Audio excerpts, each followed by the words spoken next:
Good evening and happy Wednesday. This is February 9th, 2022, and you are a part of Conference Room Conversations. I am super delighted, happy like the kid in the candy store to have a woman that I admired from afar, got an opportunity to literally break bread and eat cheesecake with Miss Jaqueline Sales of HAZMED Inc. Myself, along with Michelle Howard, is here to talk with her, glean from her, and you all get to sit in on the conversation. Today's topic is talking about how we successfully navigate in a male dominated environment. And I couldn't think of a better person to do this than Miss Sales. I, I'm literally at a loss for words because I remember listening to her, talking with her. We used to be a part of the Small Business Administration, the Washington District Administration's Small Business Council. And we would sit there and talk. And some of the things that I was experiencing as a young business owner, she was talking about, and we were finishing each other's sentence. And I'm looking at her because I knew how successful she was. And I was, why is she going through that? And through our private conversations, I realized it doesn't matter how long or how short you've been in business. There are certain things you're always going to go through. And so with that, I want to just thank everybody who's listening today, whether it's live or taped, because Miss Sales has this huge network of women that they've been literally sharing the post that I had on Facebook. Girl, you need to be on this one tonight. So, we got to step our game up. So with that, Miss Sales, please just tell the audience a little bit about you and your journey, because in my description I said you were STEM before STEM was an acronym. It was, Girl, nobody ever heard of STEM when I was coming up. And it's so funny because I was trying to remember whether we even use the term HBCU. Ooh. Yeah, that's how far back I go. Because which HBCU school did you go to? Howard University, you know it. But I graduated in 1968 with a degree, bachelor's in microbiology. And then I worked for a while. And then I went back in 1974 and graduated in 75 with a master's in environmental engineering. Mm-hmm. And that's when it all started. I always knew that I wanted to be in technical field. Both of my parents were technical, and my father only had two girls, but he raised us like the way you would raise boys. A boy. Mm-hmm. Mm-hmm. And I was raised on Long Island. I came up through the New York track system. So they decide very early on whether you're going to be on a fast track or a slow track. Okay. So of course, mm-hmm. had a little brain power. So I was a fast track kid. And even with that, there were very few women in my classes, mostly the boys. Mm-hmm. Of course, very few blacks. And so I was used to the boys from an early age. By the time I got to Howard University and started studying in the technical areas, most of the guys in my classes were foreign. Many of them were from Africa, the Caribbean. It was very interesting. Those kids were rich people's kids, really. They were much more advanced than us. They had calculus in 8th grade or something. Wow. So I was always into this competitive thing with the guys. So when I finally got off and running in 1979, when I went to work for EPA, that was an eye opener. And why so? How so? Well, here I was, my little Howard University self. And I remember the first day I sat down in my little room next to this guy We're both looking out the window. And without turning his head and looking at me, he said, you know, I went to Yale. And I said, Okay. oh, but it was the way he said it. Mm-hmm. I was like, okay, what do I do with this? Here we go. Only Black there, only woman there. And that's when I decided that he was going to be my competition. Mm. And I was going to, whatever I did, I would always be trying to outdo him. Okay. Mm-hmm. My dad told me you always have to have goals. So when you come into a strange environment, you're the only woman in that environment, you better think of something real quick on how you're going to be successful, how you're going to get the drive to want to move forward. And, you know, he made it clear to me what I was in for, because most of the people that I was working for did go to Ivy League schools, Stanford, you know, Brown, Big Ten schools. And it was easy to feel inferior. HBCUs weren't thought of back then like they are now. You know, it was very different. And being a Black woman, and you know, it was a little overwhelming at first, to be honest with you. Then things got even more complicated because back then men didn't have the boundaries that they have now. So I was subject to inappropriate comments from superiors. I had to deal with that.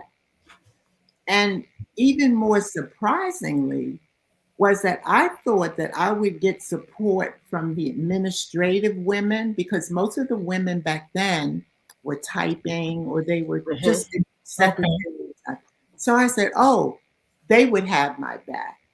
But that's when I realized, and that's a whole nother conversation, but that's when I realized that wasn't going to happen. Because they decided right up that I was bougie and I couldn't relate to them, which wasn't true, but they couldn't relate to me. So I got off to a real interesting start. It was a real wake-up call. Then, you know, as we start going into meetings, and, you know, I was a professional. I was an engineer. I was supposed to have opinions. I knew things. I could contribute. I was a practical thinker. To this day, I'm a very practical thinking person, analytical, but I always come up with practical solutions. That didn't work in those meetings with these guys. You know, they wanted, I call it the Tarzan thing. They wanted to beat on their chest. They had to talk about the football score at Stanford and, you know, and all this stuff. And I'm like, you know, let's just get on with it. I would come up with some practical things we could do. Nobody was interested in what I had to say. They would go all around Robbins Barn, totally ignore me. The surprising thing and the hurtful thing was many times months later, 10 meetings down the road, all of a sudden we're going in the direction that I mentioned months back and got no credit for it. But you know what? You have to take your credit. And I'm writing notes. I don't know about y'all, but I'm writing notes. You have to take your credit. You know, I was at the table and I had to understand what that meant. I was in a man's game and my father had prepared me for it, and I had to step up and take my credit. But you have to be strategic about it. For me, I found out I couldn't come out guns a-blazing, because then, you know, you're the angry Black woman, or what's wrong with her, or it shuts down people. So I had to make like strategic moves. Sometimes some people got zapped, and to this day don't know where it came from. I'm just saying. I'm just saying, it's survival. And we talking, I mean, I went to EPA in 1979. I had a great time there. Don't get me wrong. I had a great time there. I was doing good work. I was writing federal regulations for hazardous waste management to protect y'all's human health and the environment. And we thank you. Growing up on the hill, it was a fabulous time, but it was not easy. Let me ask you a question, Miss Jacqueline. When you were talking about, having that voice and taking your credit because it took them so long to go in the direction that you had suggested months ago. During those times, did you think it was just because you're a woman, just because you're Black, or just because you were intelligent? Like, was it a combination of things that just they didn't want to hear your voice? Well, to be honest with you, I didn't have time to even think about it that way. Okay. Because I had to figure I had goals. Right. And I had to figure out how I was going to reach my goals and how these folks were going to help me get there. Because make no bones about it, you need those people. Yes. I needed those guys. And they needed me. They just didn't know. But it wasn't easy. I have to say that. It wasn't easy. So one of the things that you told me about when we were catching up a couple of days ago, can you share with our audience the story of what it was like? Because you said you went to EPA in 79. So we're still talking. We think, the 80s, the women, are coming into our own. And we know we still had some issues, but just talk to me, our audience, about when you had to travel and where you had to travel and what that was like. Because when you brought that up, it reminded me of one time when I went into a town in the middle of night and not knowing where I was going. So just share with our audience. And mind you, audience, we're talking 80? Yeah. What's a cell phone? What's a pager? And they had all those little airplanes we had to get onto. But the government secrets are not in big places. They're in small towns. Many of these towns are not used to seeing, at least at that time, professional women, and certainly professional Black women. Traveling back then, there was no GPS, no cell phone. You rented a car. You opened your map. I mean, a real map, one of those maps that had it folded 10 times. An atlas. Yes, right. ma'am. Not even a map book, but a real map. And it's 10 o'clock at night. You just rolled into some town that you have no business being in by yourself, trying to read a map. And the next day, you're in a meeting with all these people that are sitting there staring at you. Many times, they knew I was coming. She's coming, she's tall, she's Black, But today, I don't think it works that way anymore. I mean, because my husband and I talked about it the other night, and he was telling me he worked in corporate America, and he was saying there were many places that they would not send him because it just would not go well. But in my job, it was different. I had a job to do. I had to see what was going on out there in the environment. Like I used to tell my children, the environment is everywhere, and I have to go everywhere. And that meant some places that I think about today that really weren't safe for me to be in. But that was all part of it. And I remember one time we were in some daggone place in South Carolina, and they had a big snow. And that's a big deal for to have a big snow. Even today, they still can't handle snow. I had two guys. Now I'm the boss, of course, and I had two guys. They were consultants with me. We're supposed to be sampling out of this pond of acid. There's snow and ice. Back there they didn't care about all these things that we have in place nowadays. So I had to come down these iron steps, and the plant manager wanted to put his hand out to help me down the steps. Mm-hmm. No. I'm out there with the guys. I'm doing my job. When you go to the club, you can hold the door for me. But in that scenario, So, that's all part of it. You got to play the role. You have to be strong. You have to stake your claim. You just have to know that you're a badass, as the kids would say. So And right. But so explain to our audience about why you said no about the extension of the hand, because we have some women that feel like, you don't need to open up the door for me. You don't need to do this. And there are men who say, you know what, I'm just being a gentleman. Now, Right. and so we have to be careful when we need to show that we're in charge versus when we want to be a lady. But I also say that because I was doing work in South Carolina for around 2 years, and we're talking 2017 to 2019. And my folks know I'm real. These are white Southern gentlemen, and they were very gentleman-like. They were very gracious. And I was taken aback because I was like, oh my, because they were really being very nice. It's part of the Southern charm and the Southern hospitality. And yet when you said in your environment, nope, I gotta, it's no being the lady. So talk to our audience, because it can be confusing as it is. to, Well, how to manage that. It's two different roles.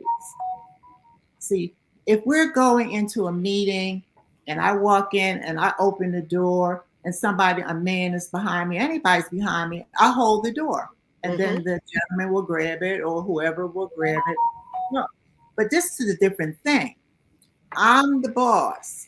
I'm dealing with all these guys. We're in a hazardous situation. I have to show that I have the training, I have the knowledge, I have the stamina, and I'm fearless.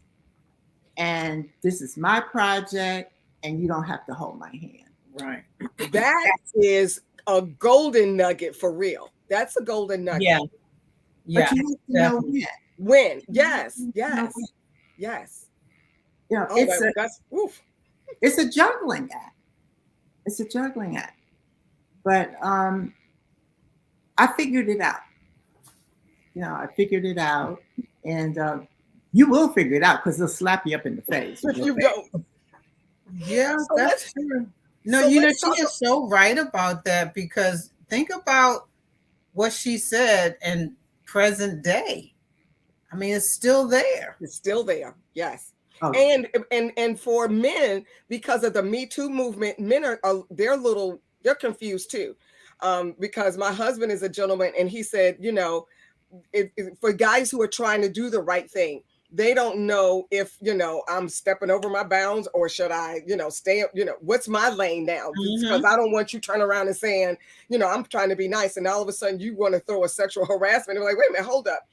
He said, it's almost like you can't compliment a woman today without fear that that a woman's going to take it the wrong way. And that's unfortunate. It's almost like it went too far. So that's a conversation for another day, as far as, how do we interact? Conversation. We're going to bring you back. But let's talk about, you said you were with EPA, you were with DOE, Department of Energy. Yes. And so what led you from having that career path to starting your own firm? I always knew that I was going to have my own company. Okay. From forever. Okay. Okay. But I didn't know when. Okay. And one thing I knew is that I needed to get smart. See, when I left EPA, I went to DOE because I was a national expert. People knew I had proved myself. People knew that I knew my stuff. And that's why I went to DOE, because they had to implement many of the regulations that I had written over at EPA. Love it. I think I was patient. I said, when the time comes, when the Mhm. window opens for me to start this company, I will know and I will be prepared. And it was medical waste. I was the medical waste person. You know, I was just in the, I'm gonna digress for 1 second, but it all Mhm. comes together. I was just in the doctor's office the other day getting a little physical, and every now and then it hits me. I looked over and saw the sharps container. And so I Mhm. told them, I said, oh, you know, I worked at EPA and I was in charge of infectious waste management. That's what it was called at the time. And I said, I wrote the guidelines for all of that. I said, all of that is my work. The sharps container, the red bag you see with the biohazard symbol, Wow. how they pick up the waste, which waste are considered medical waste. That was my project at EPA. I wrote the EPA guide for infectious waste management. That is Pulled together awesome. a team of people and put that out. I went out, did training. I worked alongside the hospital associations, help Mhm. train everybody on how to manage and handle medical waste. Mm. So, you know, I was telling them, I said, well, I guess one day it'll be Black History when my name will pop up alongside of that. But so medical waste was washing up on the beach. I was the medical waste expert. I'm over at DOE, but I'm still running medical. Nobody knew this at EPA, but I'm still running the medical waste program out of the Department of Energy because people were calling me. Okay. So finally, when big business figured out they could make some money, How about that? that's and they called me, oh, come work for us, come work for us, come work for us. The window was open and I had prepared myself. I had put up with everything that I had to put up with, being ignored, being whatever. I was prepared. And I shook hands with a woman from SAIC, Mhm. left my good government job, and put up my shingle and started HAZMED. I went to a And lawyer in Baltimore, started a corporation because I'm a visionary. I had the whole vision of what the company was going to look like. I had all the divisions. It was just me, but I had all the divisions. I got the work, did the work, and the 30 rest is history. years later, at Now the this time was in you started in 1988, right? I started Husband in '88. We had pagers. I remember when we had our first glossy brochure. I mean, I remember when they put the computer on my desk. I mean, you know, it was interesting times. Yes. But the I battle was still the same. It was no different because most of my employees were men. Oh, okay. and what was that like? Yeah. Having men work for you? You know, it's like the table turned, right? A little bit. Mhm. It was interesting, to say the least. It was interesting because most of the people in the field are men. Mhm. And it's still that way. There are more women, but still the majority are men.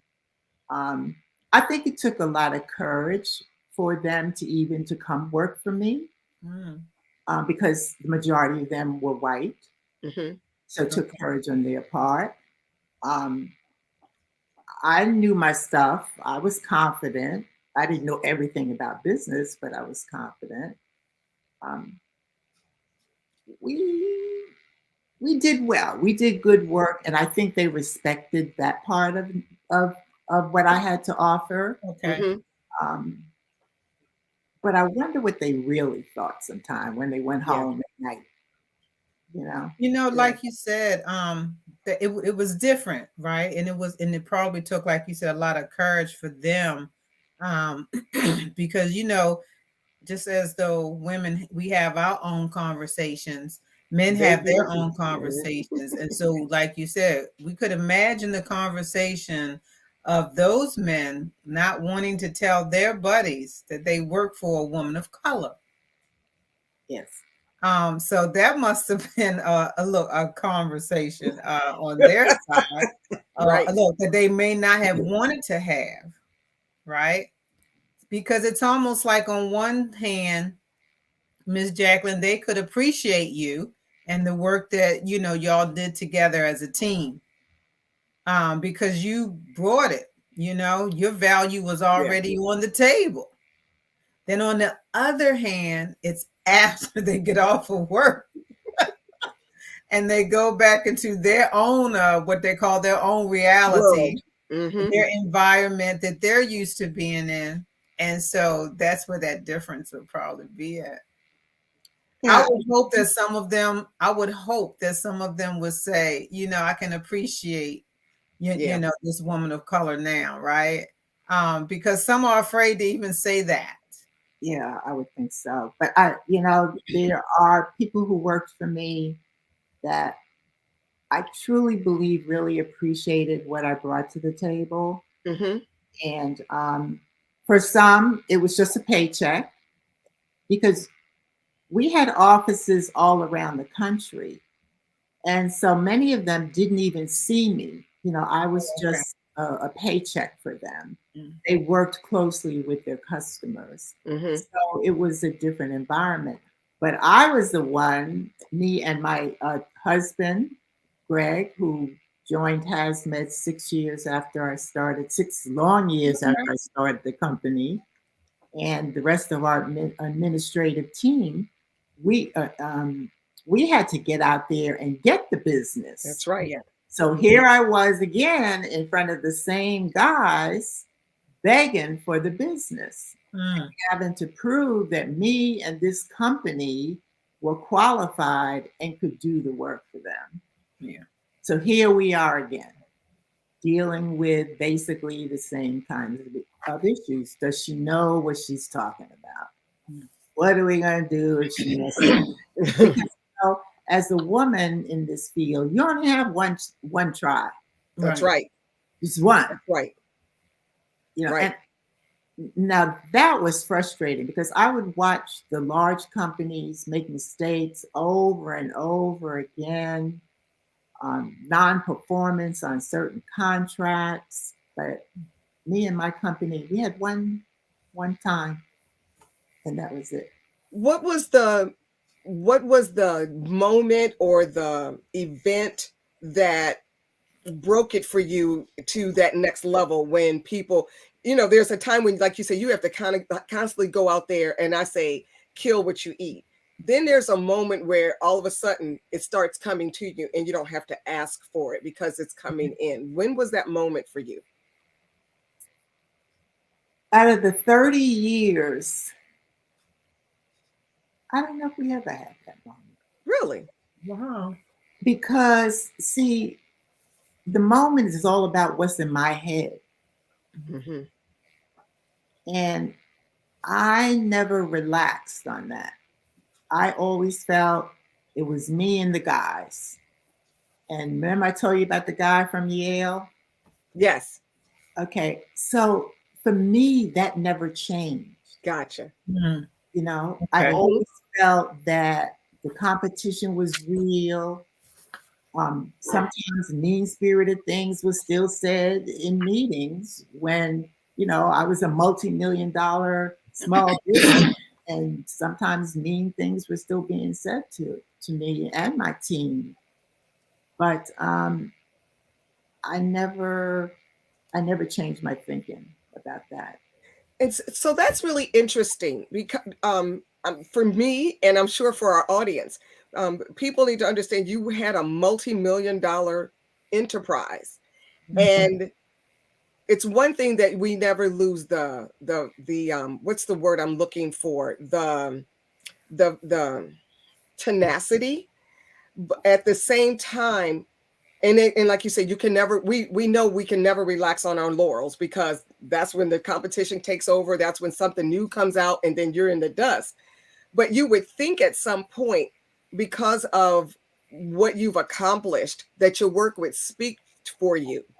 And so to hear you say, I'm a multi-million-dollar company and I still got to deal with this nonsense. It's hurtful, but at the same time, it's like, okay, I'm not in this by myself. And we just got to recognize this is also always going to be part of the sauce. So deal with the flavor, know how to doctor it up so it's palatable for us to eat and keep it moving. So if you could just share those are those hidden things that nobody knows about. When you said it was never that way. I'm like, really? So please share. And I ask also because it's not just for women business owners, but I was having conversations with women in the government, and they're the only woman in the organization, which is what you shared in the early part of your career. And she said, I don't have anybody that I can bounce off to say, am I the only one going through this? Is this normal? And so if you can just tell us, like, you had that and you never let it go, but what is the it that you never let go of? Because you don't want to come off fighty, or excuse me, you don't want to come off bitchy. So what is it? What's the, No, yeah, you don't come off bitchy, but you just know. You have to know this. You have to know that you're vulnerable. And you there's always somebody that wants what you have. Yeah. We have been in meetings where we were told by someone from a larger company that we don't want y'all to have any of it. We want all of it. They had certain goals. They told us to our face in the meeting. Now, you don't have to hit me in my head twice. So when somebody says something to me, I'm like, okay, the struggle is real. Right. Yes. And you showed your trump card, so thank you. Now I know how to play. So very little has changed. Yes. I felt that I always had to prove myself. And that was a good thing, because it didn't allow me to sit back and say, oh, I made it now. Yeah. Because one thing about money, it's very hard to get it, but it can go really fast. Real quick. Yes, real quick. I know it can go really quick. And you continuing to fight the battles. Yeah. I was always a woman in a male-dominated field. And even when I became truly the president of my company, meaning that I didn't have to go out and trudge around in hazardous waste anymore. Most of my meetings were in boardrooms with other, corporate men trying to get business and stuff like that. But nothing had really changed. It was still the same story. I'm going to take 1 second, and I'm going to look at any comments we have. So we have a comment from Use Your Powers for Good podcast. They said, I'm enjoying this conversation so much, I forgot to say hello. and Jackie, I just want to let you know that this woman, when I went to the city of Baltimore, she was the one that helped train me to get me acclimated with how municipal government works, which is totally different than being in business for yourself. And I've always been grateful for her guidance, and now she's on that entrepreneurial path, and she's a good supporter, and I'm really grateful that she joins our show almost every week. So yeah. And we have a comment from Art Blacksher saying hello from Oakland, California. Yeah. Oh, nice. They're far reach here. Yes, absolutely. Yes, and that's due to the blackusa.news platform that we are a part of. And so we're very grateful. Oh, we got another one. Good evening, Queens. Chap Loveless. We have Chap Loveless saying good evening, Queens from B More. Thank you, Chap. We really appreciate you tuning in. Yes, indeed. So, Jackie, with if you don't mind sharing a little bit about the company, because you said 30 years. I know it started in 1988, and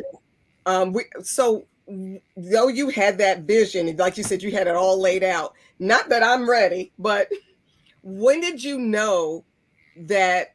And I wanted to say when you made it, but like you said, it was always a struggle. But when did you know it was time to get out?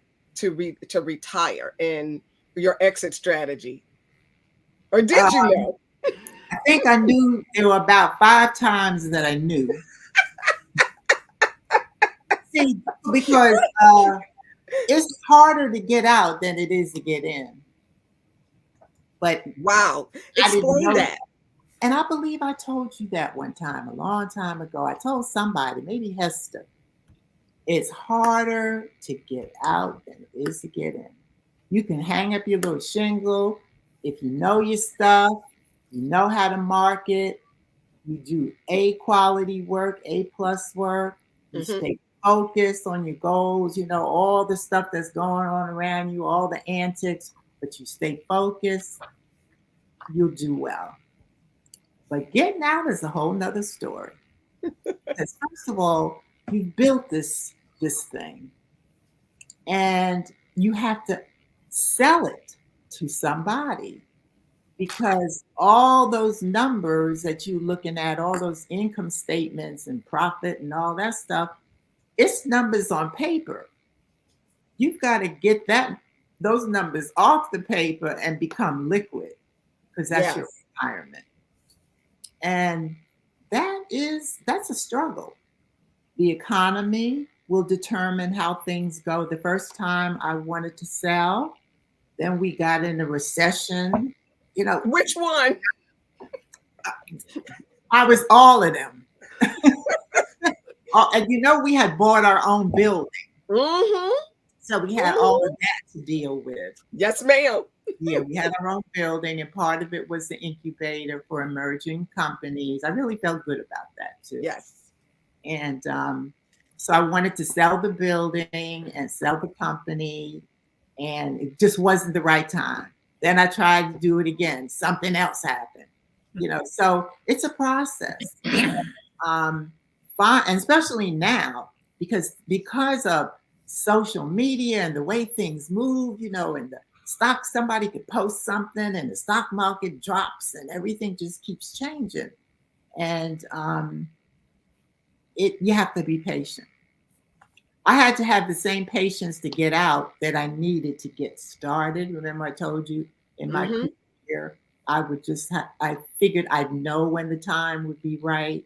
And it was the same way with exiting, with selling the company, knowing when the time would be right.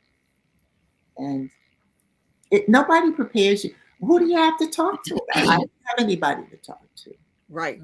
You know, male or female, because I was just going to say male or female, because how many people in your circle have done what you've done or done what you're going through that you can talk to in confidence about that? It's difficult. Yeah. And again, in my circle, it was always the men. It's always men that I was talking to.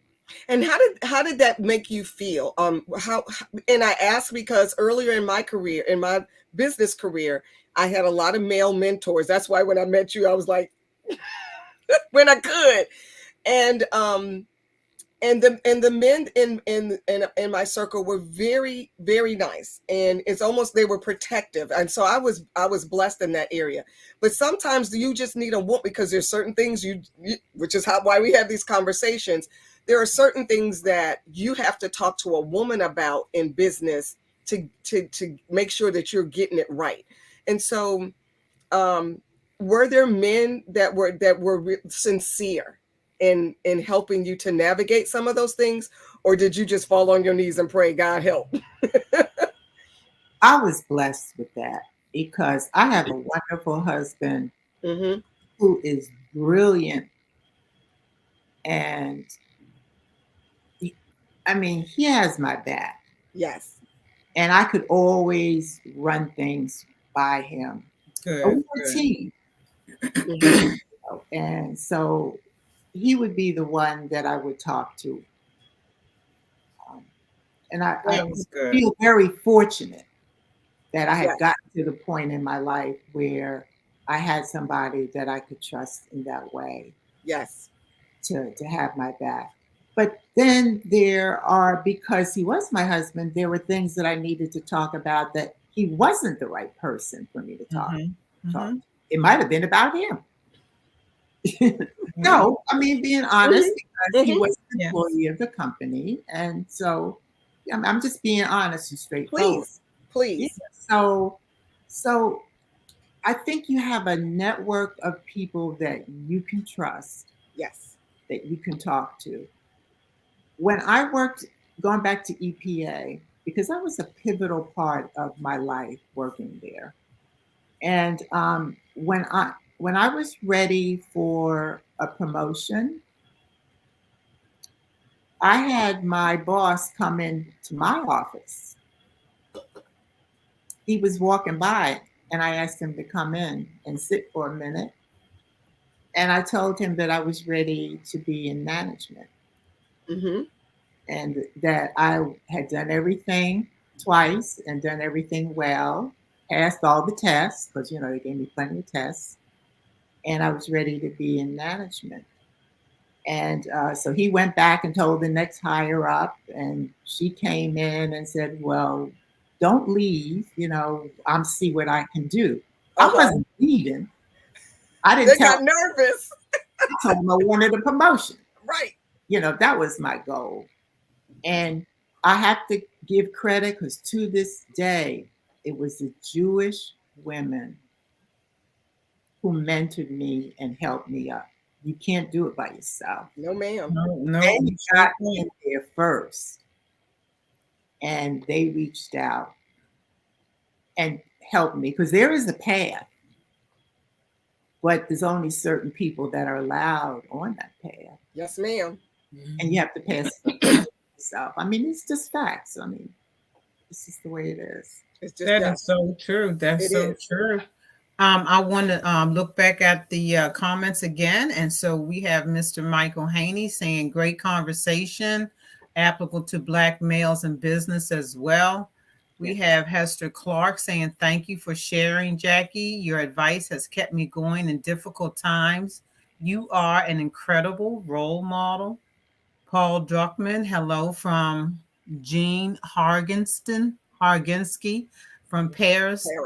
Enjoying the program. Hi, Jackie. And then we have Miss Teresa Titus Lawson. Hi, Jackie from the Villages, Florida. Enjoying the conversation. It's my BFF, Teresa. Yes. You go marry that. Hi, Miss Teresa, thank you so much for all of the wonderful shares on Facebook. It was just awesome. Girl. Yes, absolutely. Absolutely. I want to say something else about reaching back. Because we have to talk about reaching back. After we go through all these trials and tribulations and navigating and learning how to have our voices heard, which is not easy. Have our voices heard, to be taken seriously. Yes. Mm-hmm. You have to know your stuff. You have to show up right. You have to be appropriate for the occasion. If you're working in a certain environment, maybe you can wear dreadlocks. I don't see anything wrong with dreadlocks, but you know what? Those locks better be tight, looking good. Yes. You have to put your best foot forward. Yes. Because it's a serious battle, and you have to be prepared, and you have to be your best. So with all that said, you have to reach back to help others. And I pride myself in talking to people. I don't take any money for giving advice. I might ask you to give some money to charity or something like that. But I have an obligation to do that. But I also have an obligation to reach up. The people who were and are above me, to help them to understand how to work with women. There you go. That's awesome. Yes. I mean, that's deep. You got to think about it. It is deep. Yep. It is. Real deep. Because you really have to, how you say, you got to meditate on that. Yeah, I had a man more than one man tell me I couldn't work with my wife. you know. But it's roles. I had a role. Right. I had a role. You have with those roles come responsibilities. That's right. This one reports to that one. And that's how he and I were able to work together as a team and come home and fry some chicken together and talk about the kids. How about that? But that's very mature, because everybody can't do that. They don't know how to separate. Even if you're working as an employee, oftentimes they say, leave your problems at the door when you walk into work. Leave those home problems outside. And unfortunately, it's not always that easy. But what they're trying to say is, don't bring in the bad attitude. Don't bring in all the problems, and then you have a upsetting workplace environment because your stuff is off. You got, like you said, you got to bring your A game every day. And if it's that bad, then take a mental day and stay home. So. Yeah. But think about it. Go back to when the man wanted to hold my hand coming down the set. It's about roles. Yes. Once you get that, it's always about roles. Yes. So each role has a set of requirements and responsibilities. So when you're in that role, those are the things that you have to do. If you want to if you want to be the receptionist and greet the people that come in in a high level law firm, then that role may not work well with pink and blue hair. That's right. So, and there's nothing wrong with pink and blue hair, but it's about roles. For that particular role and those responsibilities, you have to come prepared. Absolutely. So, and that's deep too. It is, because you're not supposed to tell me what I'm supposed to wear, what I'm not supposed to wear. I'm gonna tell you, Miss Jaqueline is right. I about 7 years ago now. So we had hired a young lady from a temporary agency to, do some things in our office. And so she showed up to work, and she had neon blue hair. And I mean, when they brought her into my office to introduce her to me, I'm looking like, I know this is not the young lady from the temp agency. Is this somebody bringing their daughter in to meet me and then they're leaving? Because this, I've always been in a traditional work environment. Yes. And so I looked at the young lady. We did our introductions and everything. And then that manager, I told them, I said, I need to speak with you after, you take her out, right? And I said to the manager, I said, her attire from head to toe does not meet the work environment that we are in. I said, this is not a relaxed, you come how you want, it's not one of those. So she needs to go home and figure that out if she wants to work here, or we need to contact the temporary agency to please send someone else. But you could tell she felt, or whatever it was, that was okay. But the attire, the hair, and everything was wrong for the environment that we needed her to work in. That's right. Yeah, that's what a lot of people don't get. They argue that I should be able to come any way I want to come. And yes, you can do anything you want to do, but you have to know that there are some doors that are going to close. Right. Now, yeah, you can work to change that. That's fine. But we're not there yet. So, I mean, I think, let's be realistic about this. When I was working at EPA, I decided I wanted to try, cut my hair, and I had it like spiked. It was, but it looked good. It looked good. I was looking good. I had my little lipstick on, my outfits were professional and everything. There wasn't one spike that was going in the wrong direction. See what I'm saying? I mean, it was acceptable. Right. Right. You have to work with it. That's what I'm saying. Right. So if you have a job where you can wear locks or wear whatever, make sure those locks are tight. Right. Make sure they're looking Right. good. They have to look You know, good. keep yourself neat, make yourself presentable, bring the best person you can. And Yeah. and another point too, because we have a stress of working in male dominated professions, I always had to work on my mind and body. Yes. I was doing aerobics before Jane Fonda. I was going to the holiday spa when it was and I was the only Black person showing up in the aerobics class. Mm-hmm. You know, I went on all kind of retreats to Miraval. I went to India. I always had to work on my mind and body in order to be able to just deal with the pressures of every day. Yeah. Going off, telling people off, it just it doesn't work for you. No. You have to have that work-life balance. You have to have time to rejuvenate yourself, and we have to plan our downtime. That's in order to be successful. Well, I know we have less than 10 minutes, and there is so much more that we can talk about. Yeah. Michelle, can you read the last two Yes. comments? I'm going to try to jump on these because The using your last two power from Michael.